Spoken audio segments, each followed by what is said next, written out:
ওকে বেটা, good morning. তো আজকে আমরা পড়ব ভারতবর্ষের প্রতিবেশী দেশগুলো সম্পর্কে, সেই দেশ এবং সেই দেশের রাজধানী সম্পর্কে। ঠিক আছে, আমরা এর আগের ক্লাসে পড়েছিলাম আমাদের ভারতবর্ষের প্রত্যেকটা রাজ্যের কথা এবং কেন্দ্রশাসিত অঞ্চলের কথা। তো আমরা জানি আমাদের ভারতবর্ষে কতগুলো রাজ্য আছে? হ্যাঁ, 28 স্টেটস, তাই না? এবং এটাও আমরা আলোচনা করেছিলাম ভারতবর্ষের কিছু রাজ্যকে ভেঙে দুটো করা হয়েছে। তার মধ্যে উপর থেকে যদি আমরা যাই, জম্মু কাশ্মীরকে ভাঙা হয়েছে, তাই না? লাদাখ বানানো হয়েছে, উত্তরপ্রদেশকে ভেঙে উত্তরাখণ্ড করা হয়েছে, মধ্যপ্রদেশকে ভেঙে ছত্তিশগড় করা হয়েছে, অন্ধ্রপ্রদেশকে ভেঙে তেলেঙ্গানা করা হয়েছে এবং বিহারকে ভেঙে ঝাড়খণ্ড করা হয়েছে। কেননা আগে সংখ্যা কম ছিল, এখন আমাদের দেশে অনেকগুলো রাজ্য বেড়ে গেছে। ঠিক আছে, এখন 28 স্টেটস আর কেন্দ্রশাসিত অঞ্চলও আছে তার মধ্যে। যেমন কেন্দ্রশাসিত অঞ্চলগুলোর নাম কি কি? একটা হচ্ছে দিল্লি, যেটা আমাদের ক্যাপিটাল সিটি। একটা হচ্ছে পন্ডিচেরি, এখানে আছে, দেখো, এই দেখো দক্ষিণ ভারতে। তারপর আছে আন্দামান নিকোবর, এখানে আছে লাক্ষাদ্বীপ, এখানে আছে গোয়া, এখানে দমন দিউ। ঠিক আছে, এই সমস্তগুলো হচ্ছে আমাদের কেন্দ্রশাসিত অঞ্চল। ঠিক আছে, আজকে আমরা জানবো আমাদের ভারতের প্রতিবেশী দেশগুলোর কথা, যেগুলোর সাথে আমাদের সম্পর্ক ভালো রাখা খুবই দরকার। নাকি দরকার নয়? কেন, প্রতিবেশী ভালো না থাকলে আমি বলেছি তুমি শান্তিতে ঘুমাতে পারবে না। কেন, ধরো আমি আমার ঘরে ঘুমিয়েছি আর প্রতিবেশী সেখানে ড্রাম নিয়ে ধাং ধাং করে বাজাচ্ছে, তুমি ঘুমাতে পারবে? বা তোমার প্রতিবেশী শুয়ে আছে আর তুমি মাইক বাজাতে শুরু করলে, তাহলে কি করে হলো? তাহলে একে অপরের সুবিধা অসুবিধা বুঝতে হবে। যদি না বোঝো তাহলে কিন্তু ভালো প্রতিবেশী হওয়া যাবে না। তো যাই হোক, আমাদের ভারতের প্রতিবেশী কেউ কেউ একটু এদিক ওদিক করে, কিন্তু বাকি দেশগুলোর সাথে একটা সুসম্পর্ক আমাদের আছে। তাহলে আমরা যেটা প্রথমে দেখবো, ভারতের এই দিকটা কি, কোন দিক? এই দিকটা হচ্ছে উত্তর দিক। উত্তর দিকে কি কি আছে আমাদের প্রতিবেশী দেশ? প্রথমেই হচ্ছে নেপাল, একদম আমাদের শরীরের সাথে লেগে আছে। আমরা যদি এখান থেকে শিলিগুড়ি যাই, আমাদের দার্জিলিং এর দিকে যদি যাই, তো শিলিগুড়ি আগে যেতে হয়। তো শিলিগুড়ির কাছেই একটু দূরেই হচ্ছে নেপালের বর্ডার আছে। যদি কখনো নেপাল যায়, একদম পুরো হিলস এরিয়া, দারুণ জায়গা, ওখানেও দেখতে খুবই ভালো লাগবে। শীতকালে গেলেও ভালো, অন্য সময় গেলেও ভালো। নেপালেও খুব দেখার জায়গা আছে, টুরিস্ট প্লেস আছে, হিলস কিন্তু সম্পূর্ণ। তাহলে এটা হচ্ছে নেপাল। এর রাজধানীর নাম কি? ওর রাজধানীর নাম হচ্ছে কাঠমান্ডু। কি নাম? কাঠমান্ডু। আমি লিখে দিচ্ছি এখানে, আমি শুধু তোমার, তাহলে নেপালটা তোমরা লিখে নেবে, আমি শুধু রাজধানীর নামটা লিখে দিচ্ছি,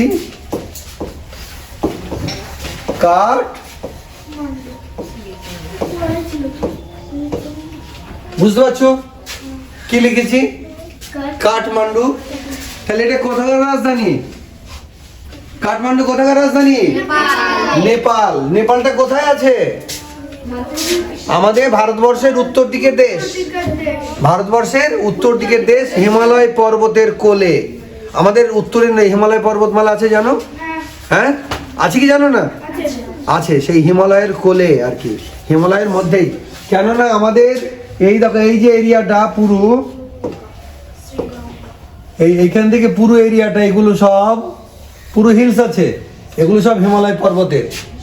ঠিক আছে, এখানে একদম পুরো মানে পাহাড় পর্বত দিয়ে ভরা, এগুলো এই জায়গাগুলো পাহাড় পর্বত দিয়ে ভরা একদম এখান থেকে। ঠিক আছে, তো নেপাল হচ্ছে হিমালয়ের ভিতরেই, কিন্তু ভারতের উত্তর দিকের একটা দেশ, যার রাজধানী নাম কাঠমান্ডু। আর ওখানে লোকদের বলা হয় নেপালি। কি বলা হয়? যেমন আমাদের ভারতের লোকদের ভারতীয় বলা হয় বা ইন্ডিয়ান বলা হয়, নেপালের লোকদের বলা হয় নেপালি। ঠিক আছে, মনে থাকবে কথাগুলো? ক্লিয়ার? পাক্কা না? কিন্তু বলো তো, নেপালের লোকদের কি বলা হয়? রাজধানীর নাম কি? ফারা বলো, ফারা বলো। কাঠমান্ডু। মনে থাকবে? তাহলে দ্বিতীয় নম্বর দেশের নাম কি হচ্ছে? ভুটান। ভুটানও মোটামুটি তার পূর্ব দিক, পশ্চিম দিক এবং দক্ষিণ দিক আমাদের ভারত দিয়ে ঘেরা। নেপালেরও দক্ষিণ দিক, পূর্ব দিক এবং পশ্চিম দিক আমাদের ভারতে আছে। ঠিক আছে, তো এবার আমরা তাহলে ভুটানের রাজধানী কি? থিম্পু। ভুটানের রাজধানী হচ্ছে থিম্পু। থিম্পু।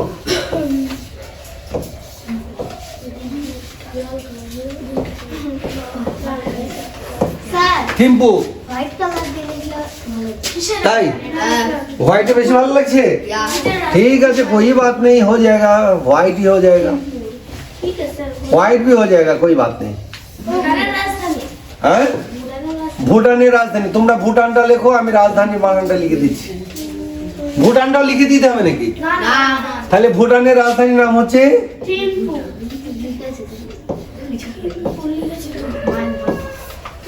থিম্পু। থয়ে হস্যিকার মাত্রা, ময় পয় হুস্যু, থিম্পু, মনে থাকবে। তাহলে থিম্পু কোন দেশের রাজধানী তুমি বলো? হ্যাঁ, ভুটান কোন কোন জায়গায়? আমাদের ভারতের কোন দিকে? দক্ষিণ দিকে না পশ্চিম দিকে না উত্তর দিকে না পূর্ব দিকে? উত্তর। হ্যাঁ, উত্তর। উত্তর দিক। উত্তর দিককে ইংরেজিতে কি বলা হয়? নর্থ। নর্থ বলা হয়, মনে থাকবে। ক্লিয়ার? ভুলবে আর? তাহলে ভুটান আমাদের ভারতবর্ষের উত্তর দিকে। এই দেখো ছোট্ট জায়গাটা দেখা যাচ্ছে, হ্যাঁ দেখতে পাচ্ছ তোমরা? হ্যাঁ, দেখতে পাচ্ছ কিনা? ওই দেখো এইখানে ভুটান। ভুটানের লোকদের বলা হয় ভুটানিজ। ঠিক আছে, কি বলা হয়? মনে থাকবে। পশ্চিমবঙ্গের লোকদের কি বলা হয়? হ্যাঁ, বাঙালি। চায়নার লোকেদের চাইনিজ বলা হয়। তাহলে চায়নার রাজধানী কি? এবার চলে গেল আরেকটা, এবার চায়না। বেজিং। বেজিং। হ্যাঁ, বেজিং। বেজিং না? তাহলে আমি এটা মিটিয়ে দিই। চায়নার রাজধানী হচ্ছে, বেজিং। না ফের একবার লিখে দিই। 3 নম্বর, চায়না মানে হচ্ছে রাজধানী হচ্ছে কি? বেজিং। চায়নার রাজধানী বেজিং। লিখেছো? এবার আমরা তাহলে কি উত্তর দিকে 3টে আমাদের দেশের নাম আমরা জেনে গেলাম। কি কি জেনে গেলাম? চায়নার হচ্ছে বেজিং, নেপালের হচ্ছে কি? নেপালের রাজধানীর নাম কি? নেপালের কাঠমান্ডু। কাঠমান্ডু। আর ভুটানের? হ্যাঁ, এগুলো বলো, নইলে কি করে হবে? এগুলো আমরা জানলাম, এগুলো জানতে হবে, নইলে তো তোমাকে যদি কেউ বলে তোমার প্রতিবেশী লোকের, যেমন আমাদের পাড়ার বাড়ি, আমি নাম জানি না, তাহলে কি করে হবে? তাহলে যেমন প্রতিবেশীর কি দরকার? অবশ্য আমি এখন নতুন এসেছি এখানে, ওই জন্য আমি বুঝতে পারছি না, কিন্তু জানতে হবে তো তোমার পাড়ার প্রতিবেশীর নাম, জানতে হবে না? তাহলে এই 3টে রাজ্য, এই দেশের নাম এবং তার রাজধানীর নাম আমরা জেনে গেলাম। এবার জানবো পূর্ব দিকের কোন দেশটা আছে। পূর্ব দিকের দেশটা কি? পূর্ব দিকের দেশ হচ্ছে বাংলাদেশ আর মায়ানমার। পূর্ব দিকের দেশের নাম হচ্ছে মায়ানমার। মায়ানমার আর বাংলাদেশ। বাংলাদেশের রাজধানী কি? ঢাকা। ঢাকা।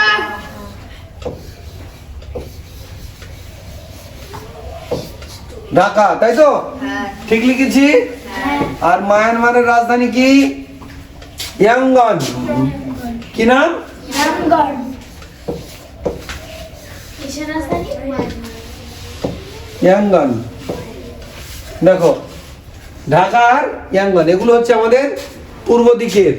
অবশ্য আর একটা দেশ আছে মালদ্বীপ, তাকেও পূর্ব দিকের মোটামুটি বলা যেতে পারে। মালদ্বীপ বলা হয়, সেখানে হচ্ছে মালে। ঠিক আছে, মালদ্বীপের রাজধানী হচ্ছে মালে। ঠিক আছে, মনে থাকবে।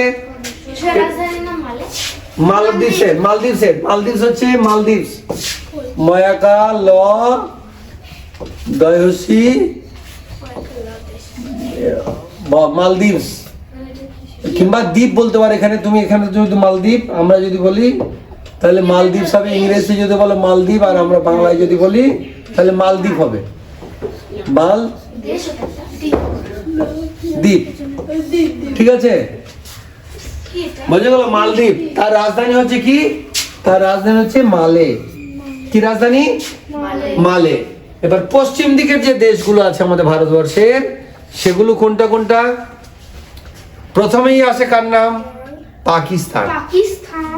ঠিক আছে, পাকিস্তান। তাহলে পাকিস্তানের রাজধানী কি? পাকিস্তানের রাজধানী কি, কে বলবে? দেশের নাম জানো না? নাম শোনোনি কোনোদিন? হ্যাঁ, কিচ্ছু শোনোনি কোনোদিন? পাকিস্তানের নাম কে কে শোনোনি তাই বলো? আমি শুনেছি শোনেনি।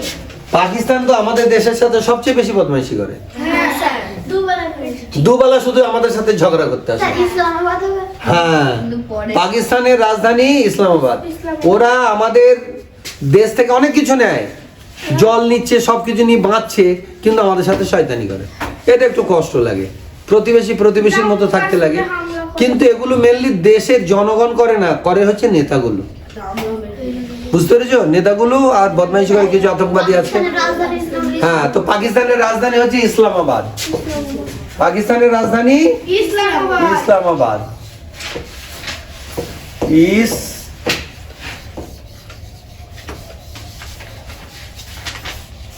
ঠিক আছে, ইসলামাবাদ হলো।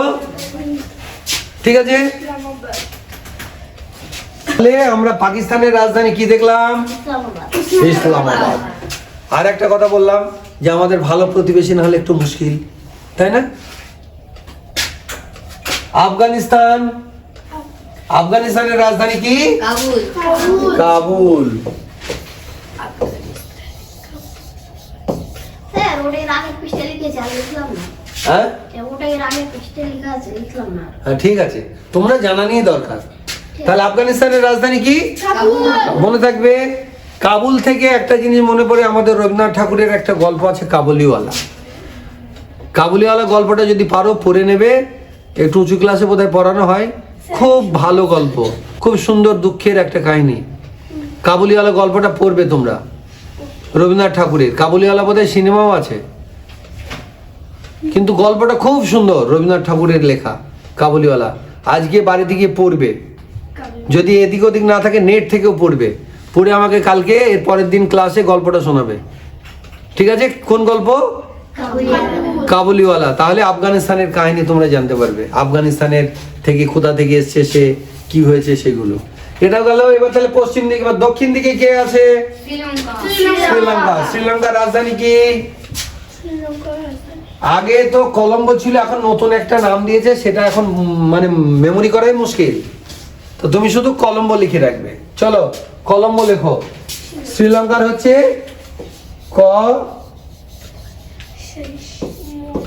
কলম্বো। আমি কলম্বোটা লিখে দিচ্ছি।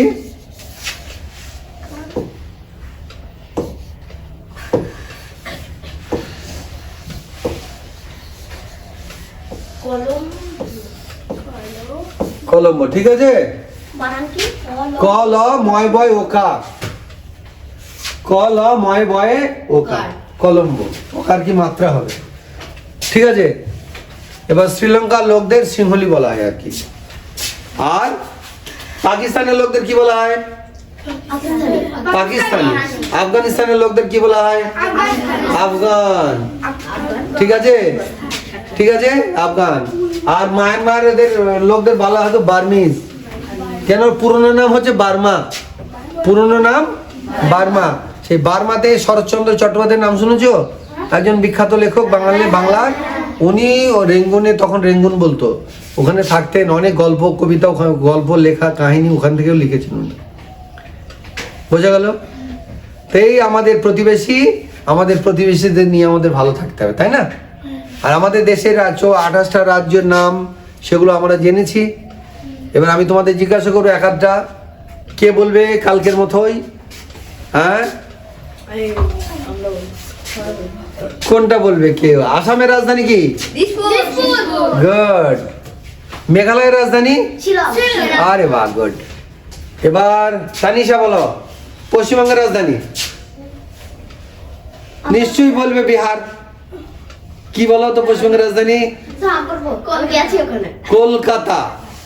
কলকাতার পুরনো নাম কি? হ্যাঁ, কলকাতার পুরনো নাম হচ্ছে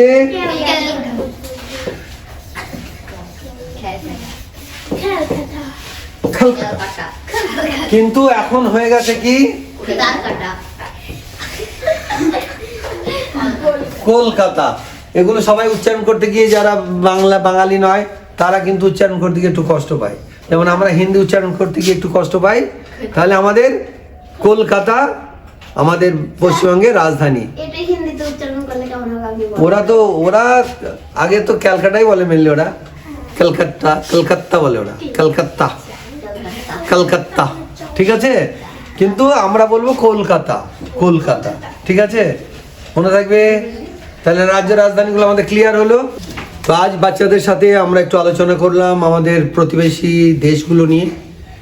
তো আপনাদের কেমন লাগলো এই ভিডিও অবশ্যই লাইক কমেন্ট করে জানাবেন, আর যদি ভালো লাগে অবশ্যই শেয়ার করবেন। ধন্যবাদ। ফের পরবর্তী কোনো একটা ভিডিও নিয়ে ফের হাজির হবো আপনাদের সামনে। ততক্ষণ জয় হিন্দ, গুড বাই।